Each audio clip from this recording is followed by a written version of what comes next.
Isaac Skyping it in from Heritage Expeditions HQ. Welcome back for our second Heritage Live discussion. I won't have a visual presence in this episode, but that doesn't stop me infiltrating the living room of multi-award-winning BBC and National Geographic wildlife filmmakers Neil Nightingale, and Karen Bass. These guys have been involved in some of the world's best natural history documentaries, including the legendary David Attenborough's Planet Earth and Nature's Great Events. Karen and Neil will be joining us on our Indonesian Explorer voyage next year, revisiting an area they've had a long history and strong connection to. Karen and Neil, welcome. It's great to have you here. Hi Isaac, even though we can't see you in New Zealand, but you're loud and clear. Excellent. Okay, people, so like last time, we'll have a bit of a chat with Neil and Karen, and then if you guys have any questions, feel free to fire them over and we'll loop back to them at the end. Fingers crossed, those of you who joined us last time can remember. Anyway, let's get into it. Wildlife filmmaking is such a niche and sought after career. How did you both get your start? Well, I was always interested in nature. I can remember from the age of 4 running around in the countryside, collecting bits and pieces and so on. I wanted to be a game ranger and a vet at times. But when I'd finished my zoology degree, much later, I really didn't know what to do. And then I read a book called True to Nature one day, and I read it cover to cover.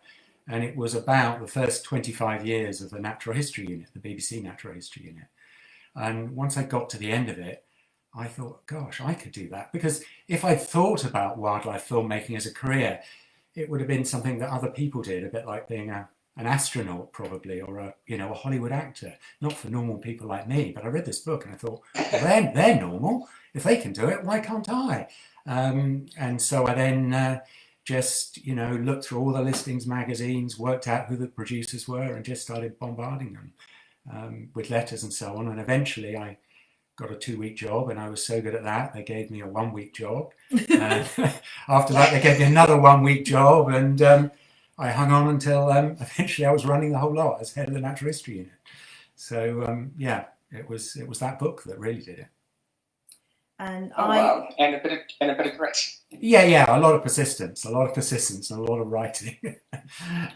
And my sort of experience was watching one of David Attenborough's legendary documentaries on TV, and I thought, that's what I want to do. It was quite one of those epiphany moments, and I realised it combined storytelling, my passion and for adventure and travel and the natural world, and obviously the visual creativity that you're telling stories using visuals, and that job combined all of those things. And then of course that was the easy bit, deciding that's what I was doing. The hard bit, a bit like Neil, is if you don't have any contacts in the business, it's literally sheer slog, determination, and never give up. So 2 years later, via BBC Radio and other BBC programmes, there I was, David Attenborough's researcher. So it kind of goes to show, if you want something that much, you just got to keep at it, keep going. Paid off. And fantastically, you could actually then go and work for the person who actually inspired your career. Absolutely. Yeah, that was an incredible privilege. I had to keep pinching myself till I realised he was human. And how would you compare those early days to wildlife filmmaking now? I mean, things have obviously moved forward massively in that time. We're not that old. but yes, they have moved on a long way. Actually, I think in 2 areas. One is technology has been a real driver of change, but it's not just technology, it's also storytelling. I think technology's helped, but it's driven a sort of increasing sophistication in storytelling, and actually Birds of Paradise, which hopefully we'll see a lot of on this voyage, a really good case in point. When David Attenborough first went to New Guinea in the 1950s, he just brought back some grainy black and white images of Birds of Paradise. When people were delighted just to see those birds, just to get just a glimpse of them. Then when I started filming Birds of Paradise probably in the early 90s, we had colour, and we had better film stocks, better cameras. We were able to film more behaviour. We put quite a lot more effort into building hides and building towers in trees and so on. But the big constraint was light, because birds of paradise display very early in the morning, often pre-dawn. And we just couldn't capture everything they were doing. And the big breakthrough came with high definition video cameras. And when we started using those, their light sensitivity is incredible. And so we were able to film, lots of different species of birds of paradise, and then even bowerbirds that display on the forest floor, and in great detail. And it wasn't just being able to film them, because we could now capture all kinds of different shots and different angles and so on. The sophistication of storytelling, it wasn't just glimpsing the birds or glimpsing a fraction of what they were doing. It was filming them as characters, knowing the character of the male and the female and the build-up and the, using the close-ups and so on, and immersing the audience in those scenes. So you really feel these days as though you're there, whereas in the very early days you felt, you were going on with someone else who was filming things very distantly. So I think those are the big changes, and well illustrated by the Birds of Paradise. Oh, excellent. Let's hope we see some. Yeah, well, we should. I mean, we should. It's amazing. Yeah. The voyage is amazing. I think you've got the opportunity to see up to 12 or 13 species in Indonesia. But before we get to that, Luke, talking about how it's changed, could you share with us the furthest length you've had to go to get a shot or a sequence or a series? Well, I think for me, it has to be filming bonobos or pygmy chimpanzees in the remote forests of the Congo. I realised that there had never been a film made on our closest living relative. And they're even more closely related to us than common chimpanzees, which we had seen on television. And so I decided this was a worthwhile enterprise. And then, of course, I slowly learned why a film hadn't been made on our closest living relative, because it was so hard. So this expedition took months of preparation, because there's no infrastructure, there's no roads, there's no neat little airport. It really was expedition stuff.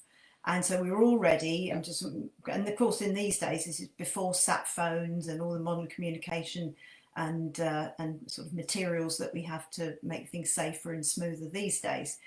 Anyhow, just a few days before we were to set off, unfortunately the civil war in Rwanda broke out, and so there was a massive replanning. Timing was appalling. Well, it was an appalling situation, but we decided that we would still go, and I had to rearrange everything after months and months and months and months. So anyway, long story short, we went in with missionary aircraft.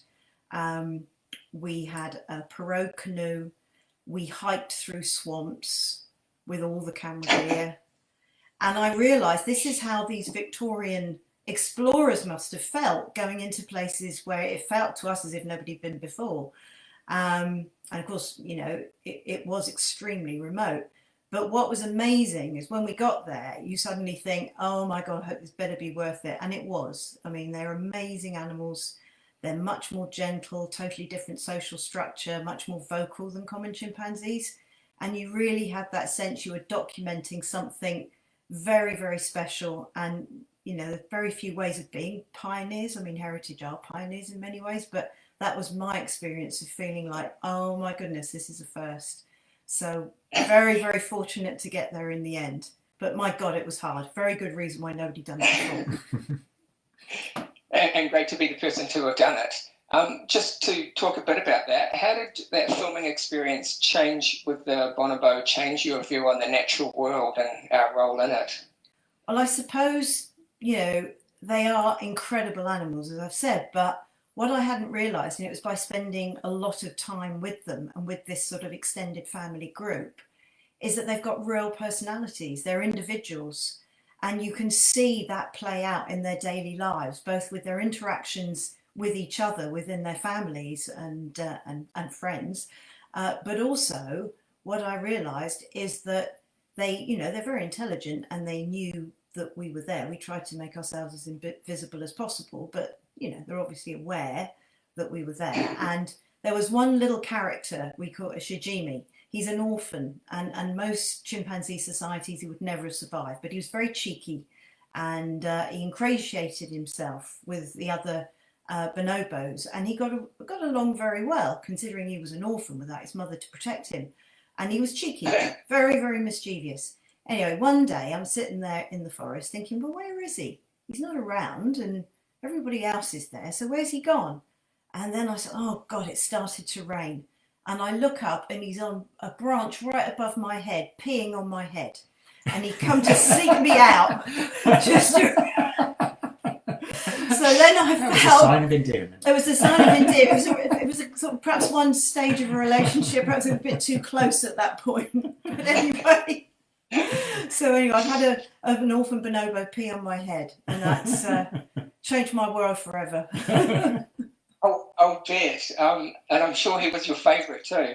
He was actually the star of the film, and we very much featured him and his personality, and that sort of was a vehicle into understanding their world. And David Attenborough narrated that film, and I was very proud we managed to pull it off, I have to say, after all that.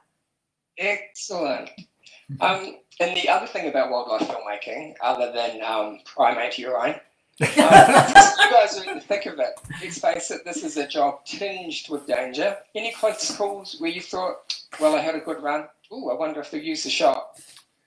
Well, I'm not sure I've ever felt in too much danger, but I've certainly felt a tinge of fear, and I think it's sometimes the fear of the unknown that is the worst thing. And I remember on one occasion I was working on a series called Big Cat Diary, where we were filming lions and cheetahs and leopards in the Masai Mara, and we went out one night to film a lion hunt with very special low light cameras. And we saw this hunt happening off in the distance. The cameramen captured it in the distance, and then when they brought a zebra down, we drove over and parked about 3 meters from this group of lions who were eating the zebra. And I don't know if you've seen in the making of films, those filming vehicles, very often they have the sides off of them so that the cameraman... Absolutely, I've been in one. Yeah. So there's no side on it. But in this case, the two cameramen were actually filming through the roof hatch. They were on top, and I was sitting in the passenger seat with this... with no side on, and that was fine. And I had this little video monitor, because of course it was pitch black, couldn't see a thing. They could see through their low light cameras, and I could see a feed from one of the cameras of the lions eating the zebra. And then suddenly the battery went flat, and I was in pitch blackness, and all I could hear was this snarling and crunching of bone and rending of flesh. You know how in horror movies they don't quite show you everything, and therefore you imagine what's going on. And it was amazing. While I was looking through the camera on this little video screen, I wasn't worried at all. But as soon as I couldn't see a thing, I just thought, what are they doing? Where are they? And then suddenly one of the cameramen said, "Hands in, boys." And I sort of went like this. And he said, oh, and he waited a few seconds and said, "Oh yeah, a lioness walked right along the side of the car. She was about 6 inches from you, Neil." And I had no idea she was there.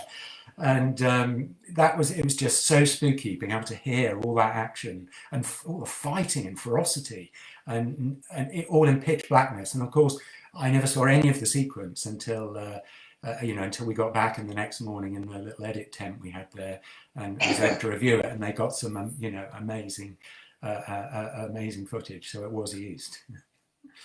Well, one of my most dangerous moments was actually filming the least dangerous animal. I was making a film on frogs, and now frogs get a bad press, I have to say. They're underestimated animals. Anyway, we were in South Africa, and I was trying to film the breeding behaviour of the African grey tree frog, and they come out. Nothing funny about that. They come out after rain at night, and I checked with this farmer, and we could film in his, they call them dams, but it's like a small lake. So there we were in the perfect position.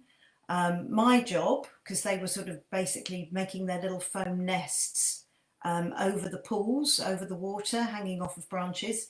So my job in those days was to stand in chest waders, rubber chest waders up to here, stand with the light stand and pretend to be the moon. So this was my role, while the cameraman was filming all the behaviour from the safety of the bank. And there I was. It was going very, very well. The frogs were cooperating. We were getting this fantastic behaviour. And the guy that we were working with, the herpetologist that was with us, said, "Karen, turn around and get out of the water." And I didn't respond to that very well because the behaviour was still happening and everything was going very well. And I said, "Oh, I think we just need another 5-10 minutes. And he said, "Karen, get out now, slowly." So I thought, that sounds a little insistent. I better do what I'm told. So I did back out as slowly as I possibly could, bumping into the odd log as I did. And as I sort of waded out with water pouring off of this rubber outfit that I was in. And then I turned around, and with my head torch, I could see 2 red eyes standing right at me, and that turned out to be a humongous Nile crocodile that had found its way into the Jeepers. Yeah, that's what. And I was like, oh, I wonder how big it is. And the guy that we were working with, he was South African, so he really understood what was going on, and he was shaking. So the motto of that story was, never believe a South African farmer when he said, "No, we have no predators on my farm, Popsy." and always wear rubber waders, because I reckon it was probably he didn't like the taste of rubber. Well, I think they could probably have smelt a human, but I reckon those waders probably saved me from a very unpleasant experience. So yeah, so that was it's like a death roll. Yes, exactly. I don't know why I'm laughing. No, I don't know why you're laughing, but anyway, I think lions are for wimps, Neil. Lions are for wimps. So on the flip side to that, what would be your career highlights? Oh, so many. I mean, I think the real moments you remember are when you have a sort of intimate encounter with with an animal. And I filmed some lovely animals, and filming mountain gorillas. You almost feel they're human, like the bonobos. But sometimes it's the surprising animals, I think. And I once made a film on an island in the middle of the Pacific called Midway, and we were very deep. Filming a scene, and I was very intent, like Karen. I was, as the director, I was holding the light while Mike, my cameraman, was filming. And you suddenly get that sense that there's something there. And I looked round, and again, about 3 meters behind me, there was this huge tiger shark. And I think if tiger sharks had a desk like mine and had elbows, he would have been doing this. He was watching us, and as soon as I turned and looked at him, he went, I'm not really looking. And so he turned away, and then we turned back to filming. I looked around, and he was there. I wonder what they're doing. And I looked around, and again he sort of swam around, and he kept on doing this. He was just fascinated. When we came up at the end of the dive, I said to Mike, you better be careful. That tiger shark wants your job. He's working out what we're doing. But he genuinely, do tiger sharks he was genuinely interested. He wasn't after us or anything, just genuinely fascinated by these 2 strange creatures with lights and a camera on the seabed. You never told me that. Anyway. We're learning things here today. Always. And how about you, Karen? Well, obviously the bonobos were special, but also working with common chimpanzees with Jane Goodall in Gombe. That was amazing, in Tanzania. If you just drop your names. Well, it's true. You're sort of like, sitting there having your sundown on the edge of the lake after a day's filming with one of our great conservation legends, and she got me into whiskey. Let's be fair. That was a memorable moment. But and that aside, there's been some fantastic encounters with brown bears, grizzly bears. They're amazing personalities, wonderful behaviour. I've got a little too close, and perhaps I should have. They got close to me, not the other way around, by the way.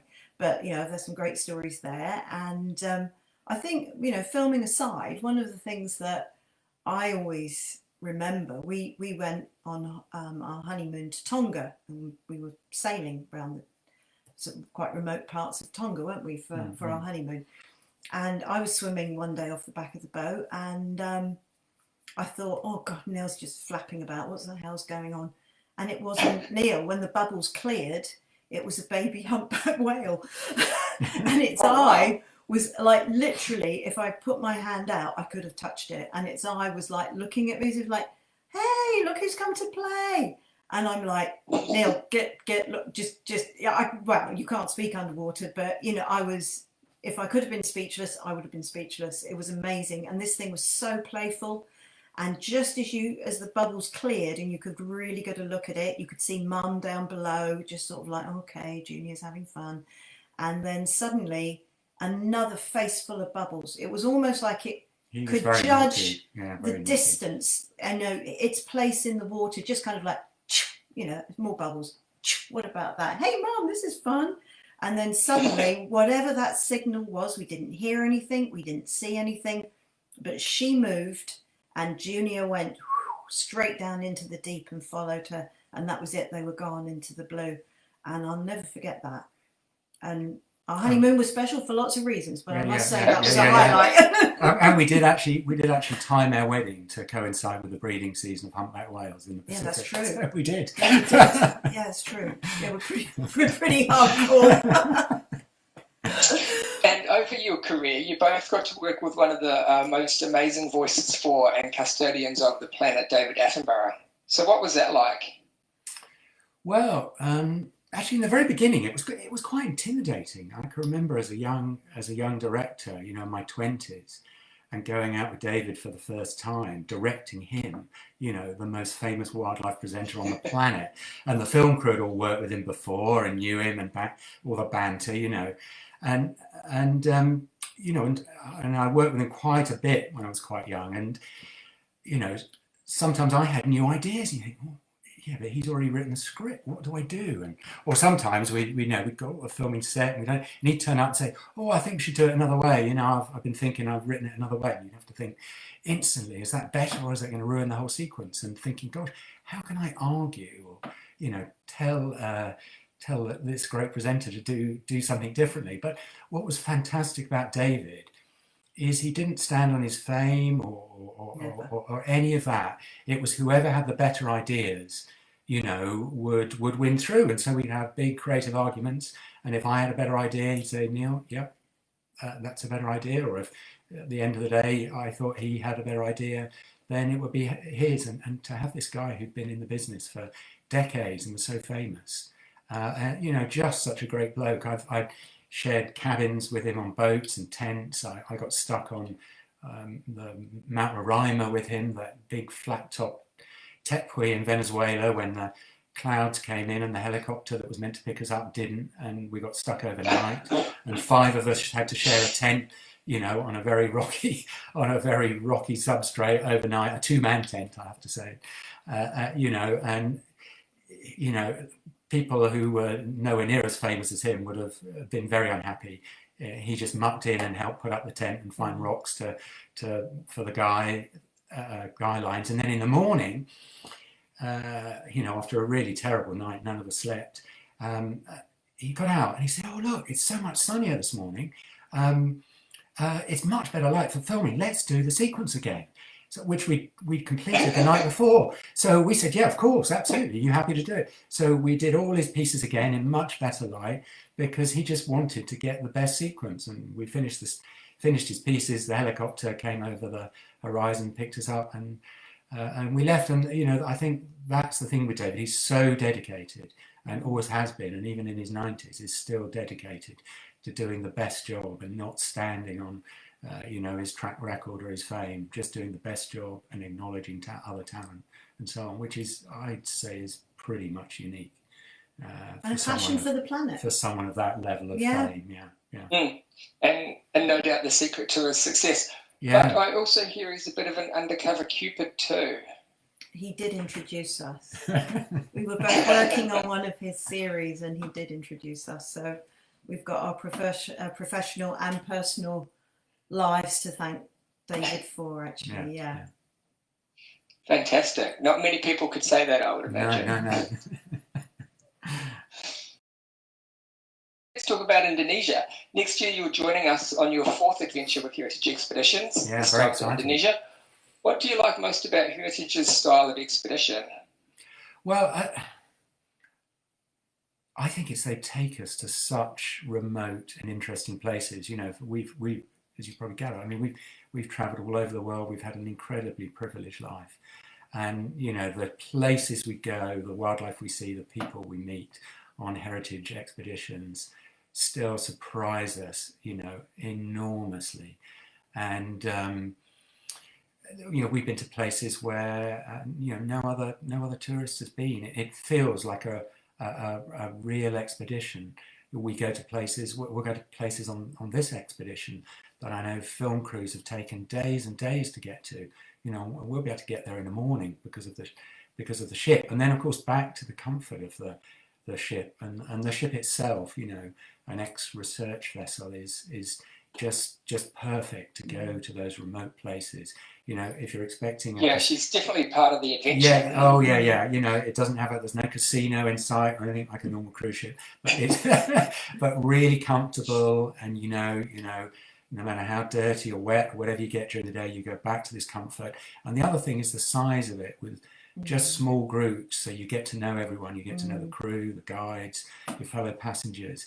It's a very, very intimate experience. I'd say that's almost unique in the cruising world these days. So, you know, fabulous expeditions. And the food's great. And the food is really, the food is really good too.